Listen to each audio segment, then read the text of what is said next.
So the language study in the global world, it's a big question because we're all in a global world. And what I would like to say that the Macedonian communities, they should be aware that knowing other language brings opportunities. That's what they say about every language.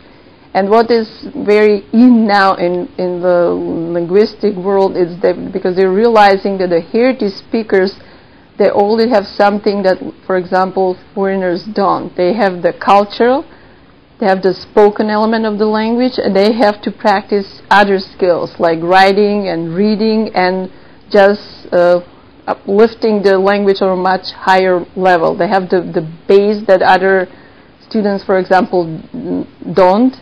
And they actually, they are living the language, as we say, as a linguist. They, you know, for other foreigners, they start studying Macedonian, they have to understand so many cultural things that the heritage speakers already have that background. They're already living the language, and they don't need a big effort to really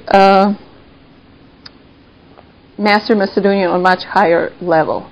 So they should realize that in the United States, there's an opportunity for them to really develop their knowledge of Macedonian. So it's not only speaking, understanding, but also to be proficient on a professional level. So to use the knowledge of Macedonian, they can do so many activities like having different internships and different organizations. It's not only Washington, D.C. or New York, it's also in Republic of Macedonia, the embassies. They can really use their knowledge. So Macedonian language is, as what it is called in the United States, the less commonly taught language, like many other languages. Only Spanish, for example, is not language like that. Even Chinese is less commonly taught languages. Because, you know, everything in the States, you're of the market, and who takes that? Not many people take Chinese. There are so many people taking, for example, Spanish.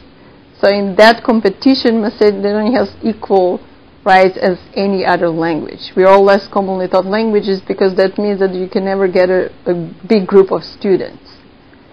But those languages, like Macedonian, they're funded during the summer. They're funded in Indiana University and Arizona State University. So actually, the United States is doing really a lot for advertising the program of Macedonian and giving opportunities for students to really study Macedonian at university level. And that helps a lot for, you know, and all these language classes and language teachers that really advertising not only the language, the culture, and everything that comes with the language, right? And now it's very important to emphasize the culture and language, they go together.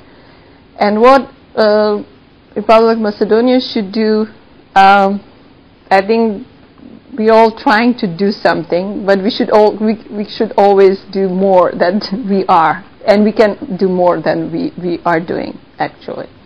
So there should be bigger support with sending materials, information.